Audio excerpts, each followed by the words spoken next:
ஹைதராபாத்தில் திருமணமான பெண்ணுடன் பழக்கத்தில் இருந்த இரு இளைஞர்களுக்குள் ஏற்பட்ட மோதல் கொலையில் முடிந்துள்ளது. கண்ணில் மிளகாய் பொடியை தூவி கோடாரியால் வெட்டி தீர்த்து கட்டிய சம்பவத்தின் பின்னணி என்ன?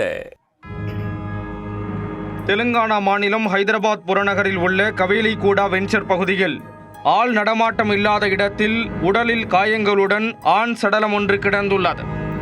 அதை பார்த்து ஆடு மேய்க்கும் நபர் ஒருவர் போலீசாருக்கு போன் செய்து தகவல் கொடுத்துள்ளார். சடலம் என்பதால் தகவல் கிடைத்த உடனே சம்பவ இடத்திற்கு சென்ற போலீசார் உயிரிழந்து கிடந்த நபரின் உடலை பாதுகாப்பு வளையத்திற்குள் கொண்டு வந்து விசாரணையை தொடங்கினர்.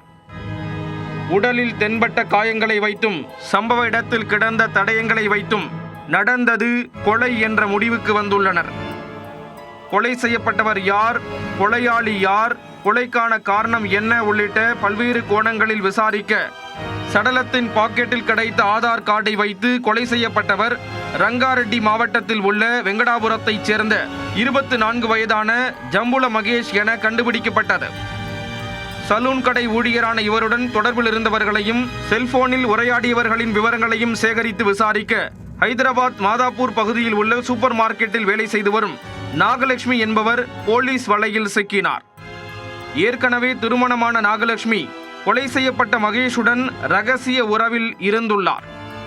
அடிக்கடி ஊர் சுற்றி உல்லாசமாக இருந்த காலத்தில் நாகலட்சுமிக்கு ரத்தினம் என்ற மற்றொருவருடன் இரண்டாவதாக ரகசிய உறவு ஏற்பட்டுள்ளது. இருவரும் மாறி மாறி பழக ஒரு கட்டத்தில் தனது காதலிக்கு மகேஷ் என்பவருடன் தொடர்பு இருந்தது ரத்தினத்திற்கு தெரியவர அவர் மகேஷை கடுமையாக கண்டித்துள்ளார். நாகலட்சுமி உடனான பழக்கத்தை கைவிட்டு இனி அவரது பக்கமே திரும்பக்கூடாது என எச்சரித்துள்ளார். ஆனால் மகேஷ் அதை காதில் கூட வாங்காமல் நாகலட்சுமியுடன் தொடர்ந்து பழகி வந்ததால் ஆத்திரமடைந்த ரத்தினம் அவரை கொலை செய்ய முடிவெடுத்து கொடூர செயலில் இறங்கியுள்ளார். சம்பவத்தன்று டாஸ்மாக் கடைக்கு மது அருந்திவிட்டு பைக்கில் புறப்பட்ட மகேஷை பின்தொடர்ந்து சென்ற ரத்தினம் ஆட்கள் நடமாட்டம் இல்லாத இடத்தில் வைத்து வண்டியை வழிமறித்துள்ளார்.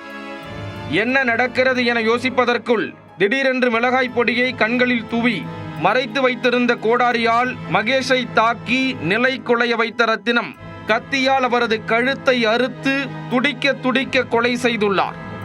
பின்னர் கோடாரியை புதர்களில் வீசிவிட்டு ரத்தினம் தப்பி ஓடினார். போலீஸ் விசாரணையில் வெளிவந்த இக்கொடூர சம்பவத்தை தொடர்ந்து நாகலட்சுமியின் இரண்டாவது காதலனான ரத்தினத்தை கைது செய்த போலீசார் கொலை வழக்கு பதிந்து சிறையில் அடைத்துள்ளனர். முக்கோண காதலில் ஒரு பெண்ணிற்காக மோதிக்கொண்ட இரு ஆண்களில் ஒருவர் கொடூரமாக கொலை செய்யப்பட்டது ஹைதராபாத்தில் பெரும் அதிர்ச்சியை ஏற்படுத்தியுள்ளது.